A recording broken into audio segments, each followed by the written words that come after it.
Buenas a todos, bienvenidos a este vídeo, amigos de Escuela PCE. Aquí os vamos a hacer la resolución del examen de geografía que se ha dado, que se ha librado en España en los últimos días. Así que esta va a ser la resolución. Obviamente, cada examen del PCE, en este caso geografía, tiene una parte tipo test, una parte de desarrollo y luego una parte práctica. La parte tipo test son 14 preguntas en las cuales hay que hacer un mínimo, hay que hacer un máximo de 10. Si nos pasamos, no nos las valoran. ¿Cuánto cuesta cada acierto? Pues 0,3 puntos y cada error va a restar 0,1 en la nota final. ¿Qué se entiende por una latitud geográfica? Pues rápidamente, no hace falta leer las opciones, todas ellas. La respuesta correcta es la A, la distancia angular medida en grados, minutos y segundos desde cualquier punto de la superficie terrestre y el paralelo 0 grados, que es el ecuador. Obviamente eso es una latitud. Si nos vamos a un mapa de escala 1/100.000, es decir, un centímetro son 100.000 centímetros, obviamente si lo hacemos la transición, eso es un kilómetro en la realidad. La respuesta correcta es la A, que un centímetro en el mapa equivale a un kilómetro en la realidad. ¿Qué forma tiene la pirámide expansiva o progresiva? Pues una pirámide expansiva es aquella que tiene un crecimiento en la base muy fuerte, por lo tanto es una forma triangular. Hay muchos nacimientos en la base y está creciendo, es una forma triangular. Si nos vamos a la siguiente, la temperatura media del mes más frío en una ciudad costera del Cantábrico y del Mediterráneo es muy similar, en torno a 9 grados y medio. Esta es una de las preguntas más difíciles o que más puede llevar a confusión.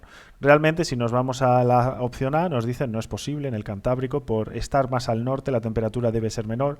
No tiene por qué, porque nos está diciendo una ciudad costera del Cantábrico o del Mediterráneo.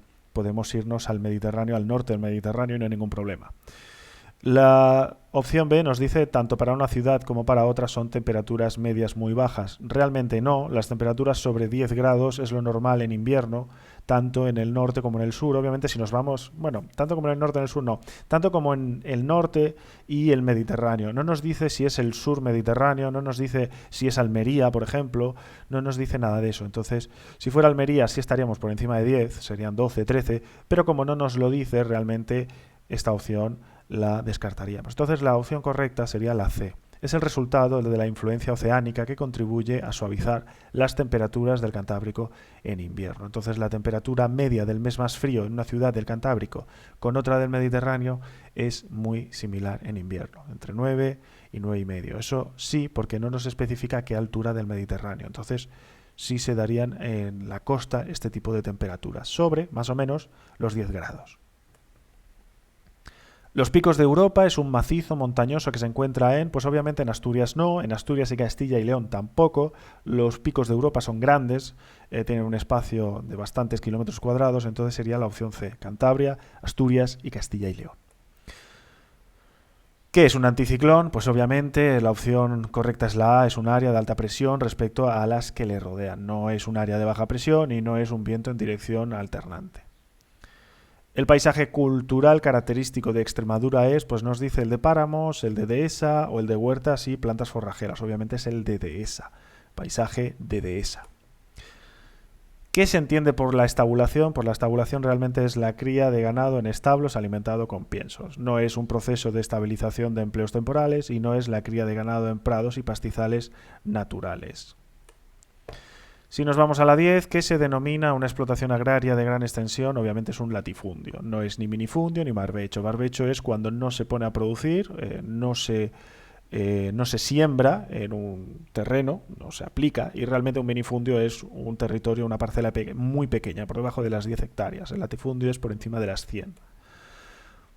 ¿Cómo se denomina el sector industrial que transforma las materias primas en productos semi-elaborados que luego utilizan otras industrias? Pues las opciones tenemos industria de bienes de equipo, que esa no sería, industrias de bienes de consumo, que es la C, pero la respuesta correcta es la B, es la industria de base, aquella que modifica las materias primas, hace productos semi-elaborados para llevarlas a otras industrias, es la industria de base.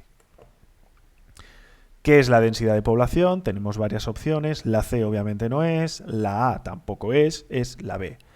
Es la relación de la población de una zona con una superficie en kilómetros cuadrados. La densidad de población siempre va en kilómetros cuadrados. La pregunta 13. El plano de las ciudades de la Edad Media se caracteriza por su trazado. No es lo mismo un trazado que un plano. Entonces, las opciones tenemos irregular, lineal y radial. Obviamente, un trazado lineal no sería una ciudad medieval durante la Edad Media. Entonces, si hablamos de un trazado, que no es lo mismo que un plano, entonces las opciones entre la A y la C obviamente sería la irregular. El trazado es irregular y el plano, pues sí se puede entender como algo radial en el sentido de, si fuera en la pregunta el plano, pero nos está hablando de su trazado. Es decir, básicamente lo esencial, el trazado de las ciudades durante la Edad Media era, como norma general, bastante irregular. El trazado de las calles era irregular. No tiene nada que ver el radial, aunque sí hay ciudades, en este caso si fuera radial tendría realmente que poner concéntrico, no radial, sino concéntrico, en el sentido de que se va generando distintos anillos, pero la respuesta correcta es la irregular. ¿Cuál ha sido el mayor auge de la emigración española a ultramar? Pues nos dice varias opciones. El periodo comprendido entre 1960 y 1975. Esa opción no es correcta porque estamos en el periodo de más pujanza económica, entonces no correspondería. Nos dice las primeras décadas del siglo XXI, tampoco. La inmigración en estas fechas estaríamos hablando de 200.000, 300.000 personas.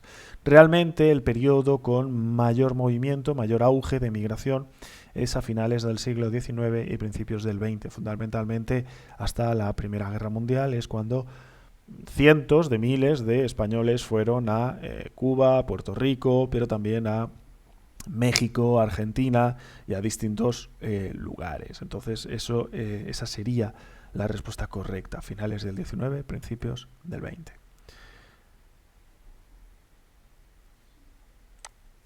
A ver, ahora. Si nos vamos a la parte de desarrollo, obviamente tenemos que responder a 2 de las 4 opciones. Entonces ahí tenemos que ser selectivos. Voy a mover aquí. Bien, la primera de las opciones que nos marcaba, la primera de las preguntas era: defina qué se entiende por vertiente hidrográfica e indique las 3 vertientes hidrográficas de la península ibérica, señalando las principales características de cada una de ellas. Bien. Primero lo que hacemos es que es una vertiente hidrográfica. Pues una vertiente hidrográfica consiste en el conjunto de cuencas fluviales cuyas aguas vierten en un mismo mar o océano, prácticamente, y en España tenemos 3: Mediterránea, Cantábrica y Atlántica. Eso es lo esencial.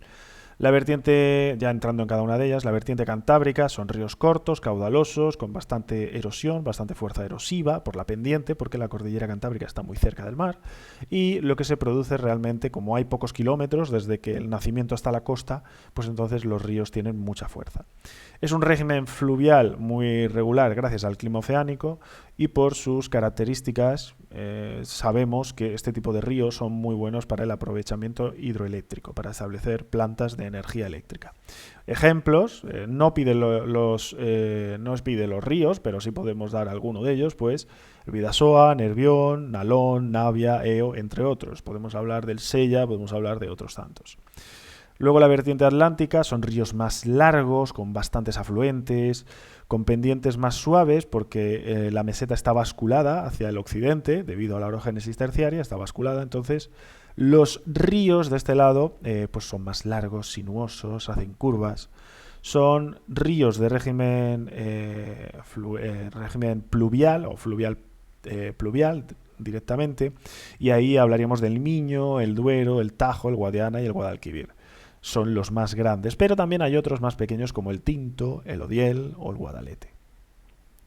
La vertiente mediterránea son ríos algo más cortos, menos el Ebro, que es una rara avis, y el régimen hídrico va a ser desigual. En general son ríos poco caudalosos, el régimen fluvial es pluvial, fundamentalmente, con estiajes que dependen en tiempo de la latitud. Realmente no es lo mismo en el norte, hablaríamos de estiajes de 3-4 meses, que si nos vamos al sur, que prácticamente son 11, 9, sobre todo momentos en los cuales el río está por debajo de su caudal medio, entonces serían básicamente estiajes. Destacan ríos como el Ter, el Llobregat, el Túria, el Júcar, el Segura, pero también podríamos hablar de Almanzora, podríamos hablar del Andarax, podríamos hablar de otros tantos, pero estos ya son prácticamente casi ríos secos. El río Ebro, como es una excepción, lo mencionamos aparte, se nutre de múltiples afluentes como el río Aragón, el río Gallego o Gállego, porque lleva tilde, y luego el Segre. Es un río muy caudaloso por ello y luego cuando llega a su desembocadura conforma un delta. Eso es importante mencionarlo. A ver, ahora.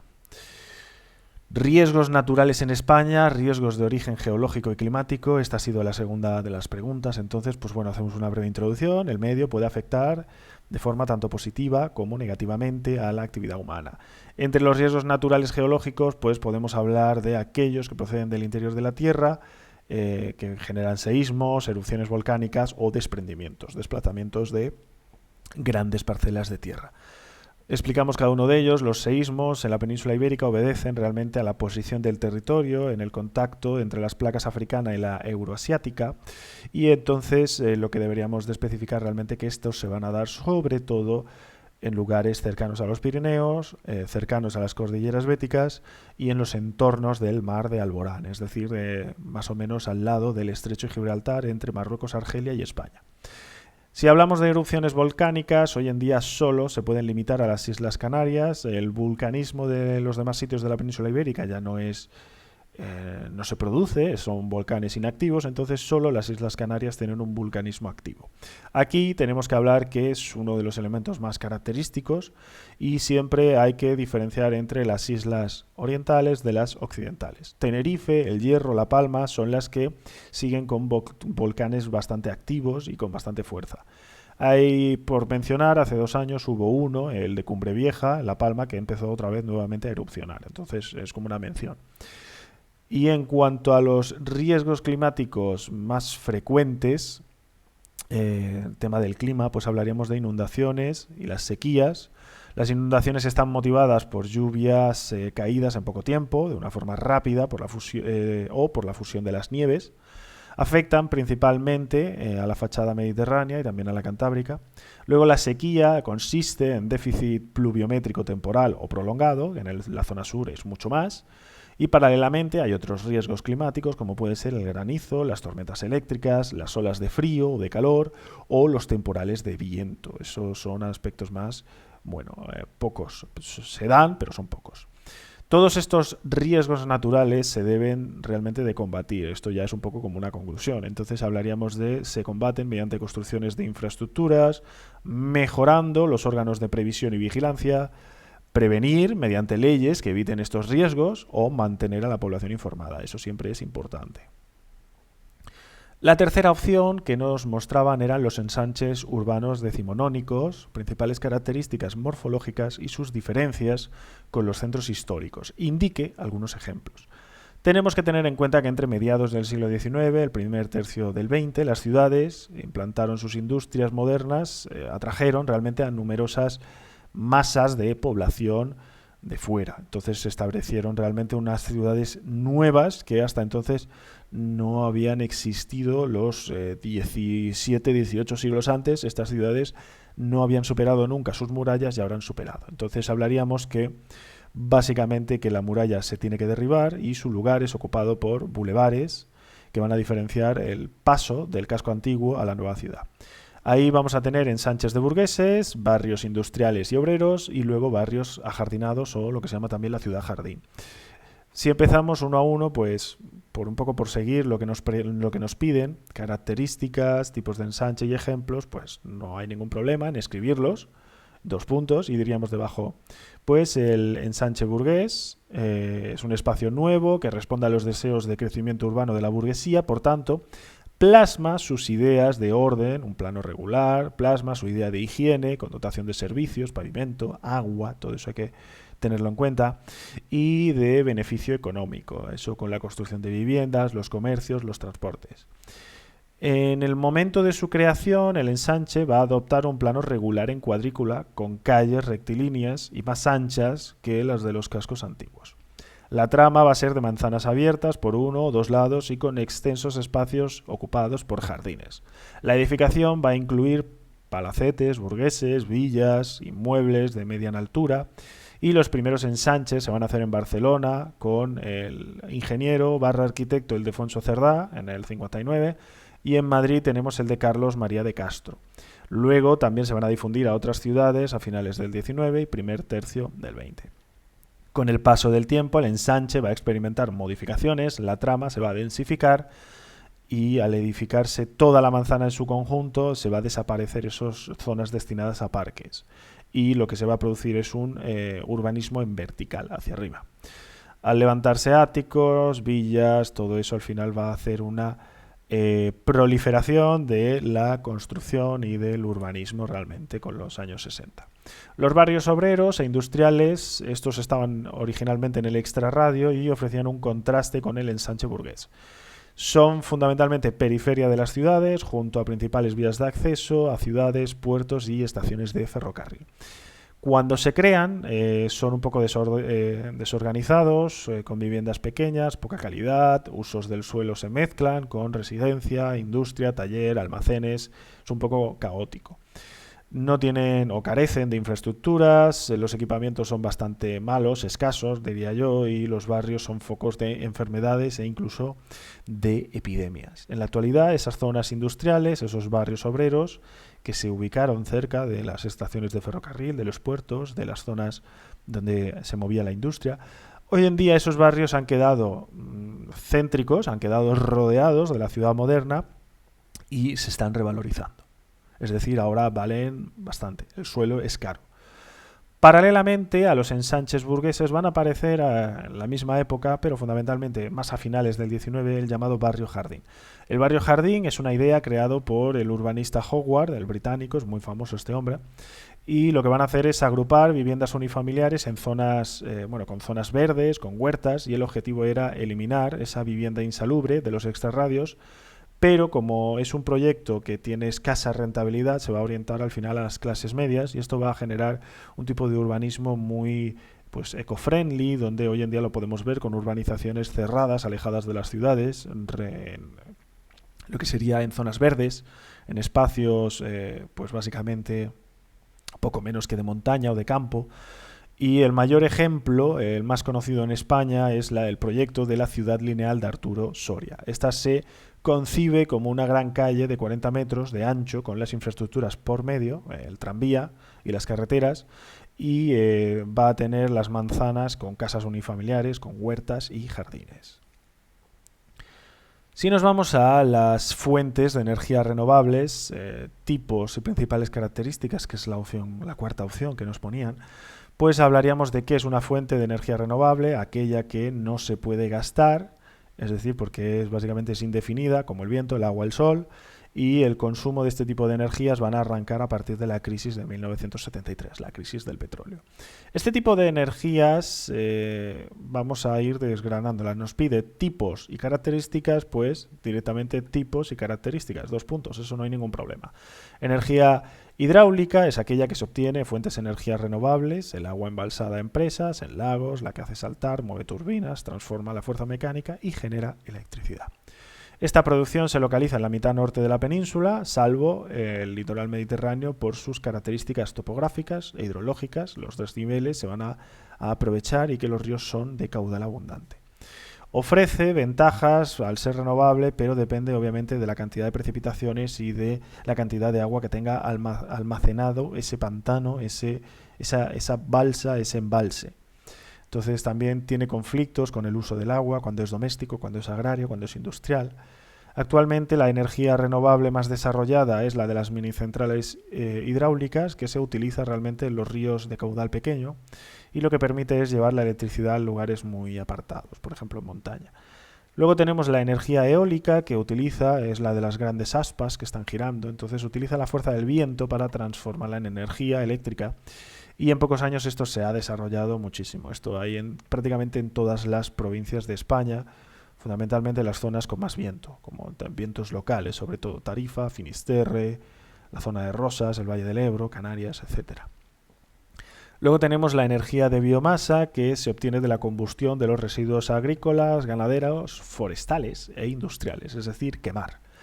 La fermentación de estos residuos también sirve para producir biogás, que en los últimos años también se está desarrollando mucho esta tecnología, y las comunidades donde producen más energía por este tipo de procedimientos son Andalucía y las Islas Canarias.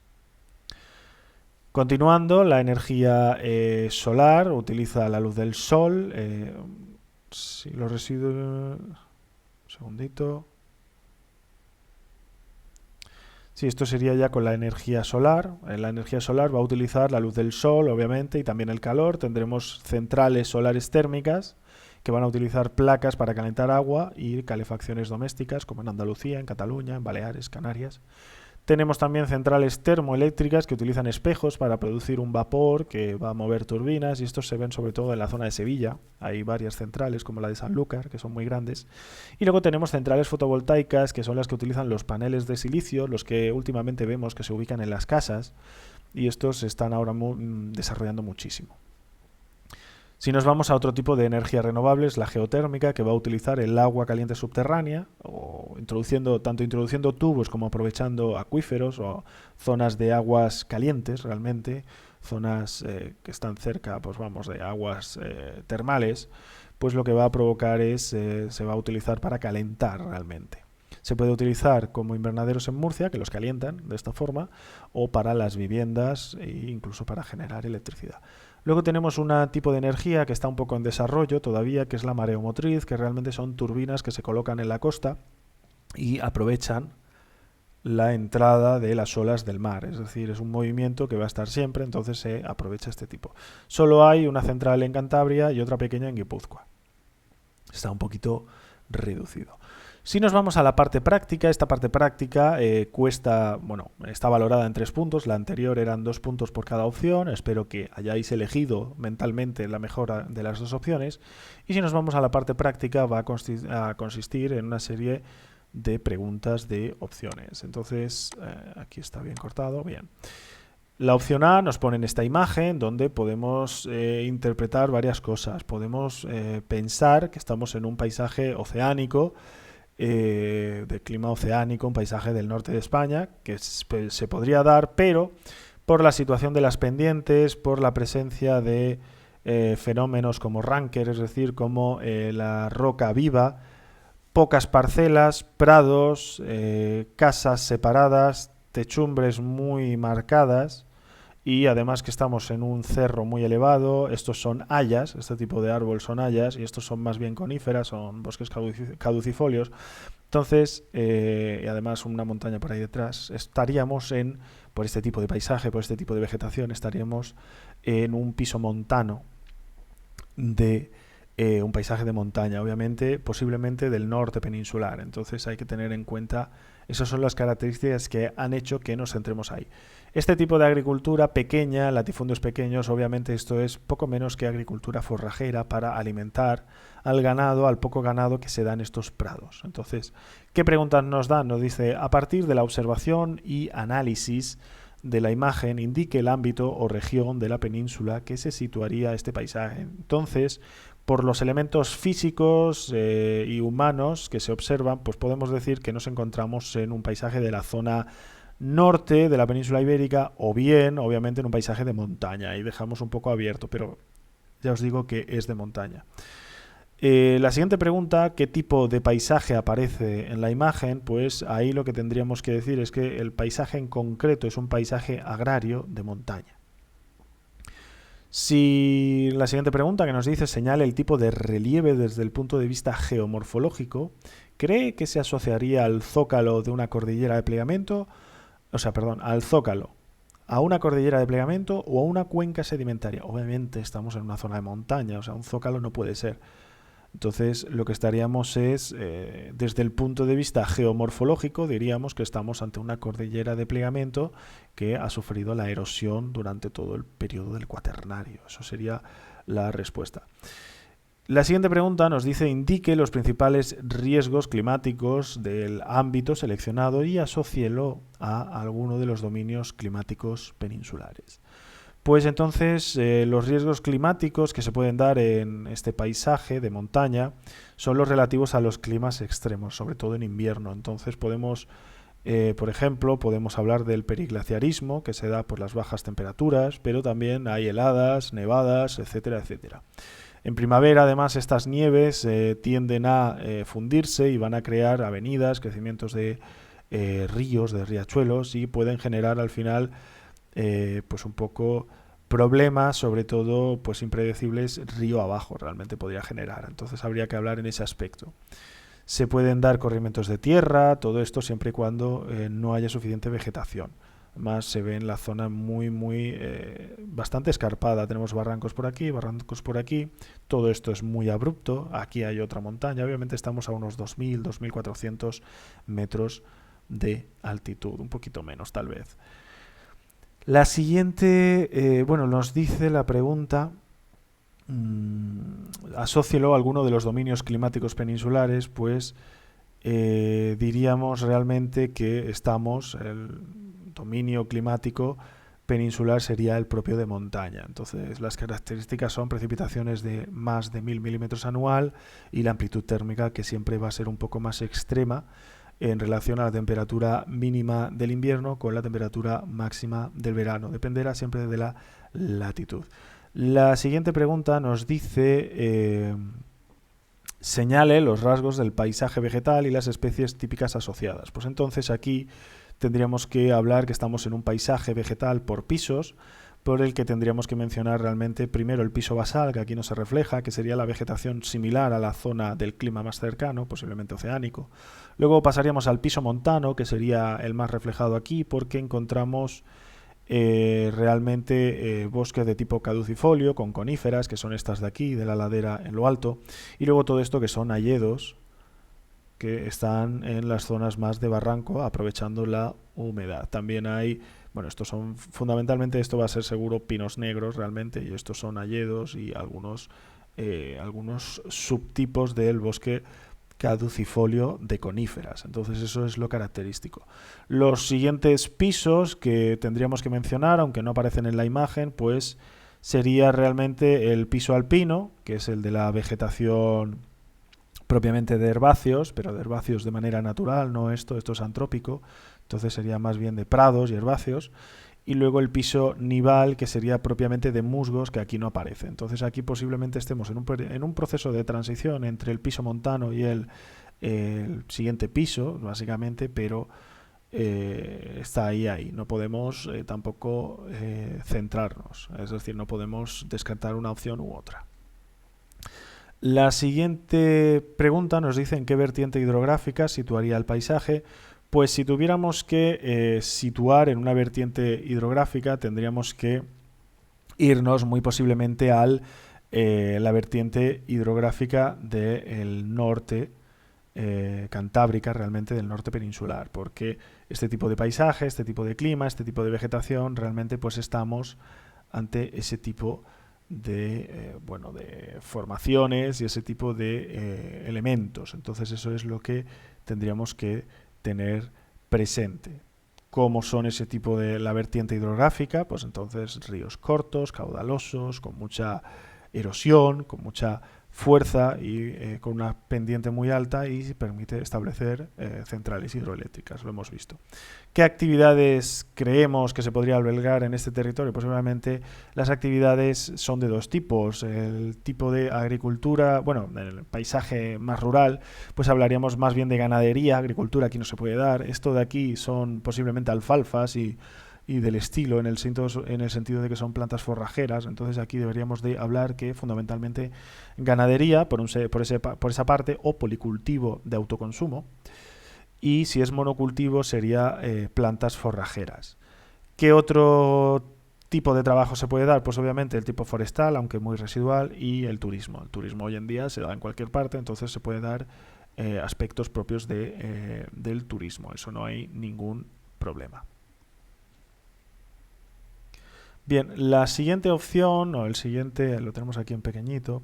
La opción B traía dos mapas, dos mapas un poco de aros. Esto parece el Sonic, realmente son los aritos del Sonic, donde vemos índice de envejecimiento en 2022, el número de ancianos entre el número de niños, distintas magnitudes para diferenciar las distintas ruedas, y en 2015 y en 2022.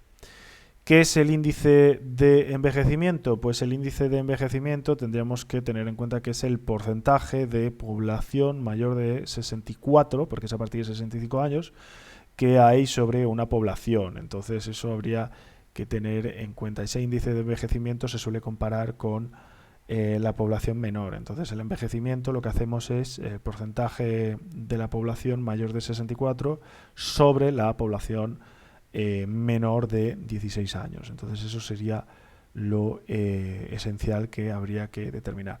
¿Cómo se calcula? Pues la fórmula realmente consiste en población mayor de 64 años entre la población total. Entonces nos saldría realmente el índice de envejecimiento, también llamado índice de ancianidad o de vejez. Entonces eso sería lo esencial. Nos dice, analice el mapa del 2022, lo vamos a colocar delante. ¿Cree que España presenta una población envejecida? ¿El envejecimiento es homogéneo para el conjunto del país? Argumente su respuesta señalando las diferencias que existen, posibles motivos. Enumere al menos 5 de las provincias más envejecidas y 5 de las más jóvenes. Pues si nos vamos a enumerar las más envejecidas, pues nos podemos ir a todas estas de aquí: Lugo, Orense, Asturias, León, Palencia, Zamora, Salamanca, ya tenemos ahí varias. Y si nos vamos a las más jóvenes, pues las más jóvenes obviamente son aquellas que tienen un porcentaje, un número de ancianos menor que niños. Entonces nos iríamos realmente las más jóvenes aquí al sur. Madrid, Toledo y toda la zona sur tienen menos ancianos que niños. Provincias: Murcia, Almería, Granada, Málaga, Cádiz, Sevilla, Huelva, hay de sobra. Si otros aspectos que se nos pide, pues el envejecimiento, deberíamos de decir que siguiendo el mapa, realmente el mapa del 2022, pues lo que tendríamos que resaltar, realmente lo que motiva que este tipo de, que suceda, estos hechos, pues realmente tendríamos que ir a que lugares como Madrid, Andalucía, Canarias, Baleares, Murcia también, el Levante, porque no deja de ser también bastante cantidad los menores de 15 años aquí, aunque el porcentaje de jóvenes aquí está más desarrollado. Los grandes discos nos dicen la cantidad de menores de 15 años y de 65, entonces nos está haciendo una combinación de dos aspectos. Es un poco, estos discos lo que intentan es confundir, entonces lo que hay que basarse es en el tamaño del disco y también en el color que refleja. ¿Qué deberíamos de resaltar? Pues realmente hablaríamos que el motivo realmente es que Madrid y la zona del Levante, la costa mediterránea y el País Vasco, pues son lugares con un dinamismo económico más grande, y eso provoca una inmigración por parte de la población joven de los demás lugares de la península ibérica, de los demás lugares de España, pero también de los extranjeros que se suelen marchar hacia esos lugares. ¿Qué diferencia observa entre los dos mapas? Pues aquí hay uno y aquí tenemos otro. Pues la diferencia esencial realmente es que el número de mayores de 64 años está aumentando claramente, sobre todo en toda esta parte occidental, y lo que tenemos que tener en cuenta es que es un proceso que va a ir a la larga, porque España se va a ver abocada a una sociedad de la vejez, a menos que establezca pues criterios, políticas de natalidad, que eso es complicado, o inmigración básicamente de puertas abiertas. Entonces la población va a tender en España realmente a reducirse, a estancarse, reducirse y bajar. Entonces ya depende de la inmigración que quieran atraer los políticos y las distintas administraciones públicas. ¿Causas y consecuencias del envejecimiento? Pues obviamente que tenemos que retrotraernos al pasado demográfico de España. El descenso de la natalidad que se ha dado desde los años 2008-2009, se ha dado un descenso de la natalidad en España, ha reducido el número de hijos por mujer hasta estar ahora en 1,2, antes estaba en 1,4 hijos por mujer, y entonces lo que tenemos realmente es que hay una gran masa de la población, esa generación del baby boom, que nació en los años 60, 70 y 80, que se está acercando peligrosamente a las fechas o a las edades de jubilación. Estamos hablando de en torno a unos 10 millones de habitantes que en unos 20 años se van a retirar, se van a jubilar, y entonces la población anciana va a crecer de una forma sustancial, prácticamente se va a triplicar. Entonces eso va a ser un problema. ¿Qué consecuencias tiene? Pues principalmente económicos. Si nos vamos al sistema de pensiones, es decir, a la jubilación, pues no está claro hasta qué punto la administración será capaz de sostener el régimen sin tener que subir los impuestos de una forma brutal a toda la sociedad o a los trabajadores. Las cuotas, se supone, es lo que se denominan las cuotas, ese es el término. Entonces también hay que tener en cuenta que se va a dar otro elemento, y es que se va a tener que cambiar el sector servicios, en el sentido que va a tener que potenciar sectores como la sanidad, que va a tener que crecer en cantidad para poder atender a tanta gente mayor, y de tipo asistencial, los famosos geriátricos y lugares donde, centros de día, donde se quedan los mayores jubilados, un poco para pasar sus día a día ya una vez que se han retirado. ¿Qué forma tendría la pirámide de un país que presenta una población envejecida y por qué? Pues la forma, obviamente, de una pirámide de población envejecida es una pirámide literalmente regresiva o bulbosa.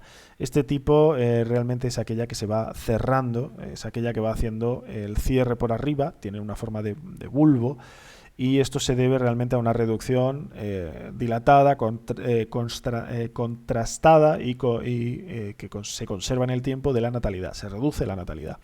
Y entonces básicamente lo que tenemos es que como se reduce el número de hijos por mujer, esto implica que la sociedad empiece a retroceder en población, en masa demográfica, y con el tiempo, con las décadas y las décadas, pues terminará por estancarse y terminará por reducir de tamaño.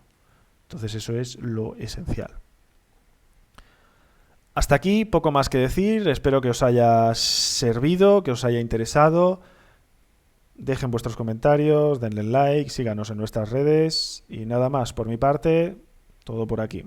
Un saludo, nos vemos en otro vídeo de Escuela PCE. Hasta luego.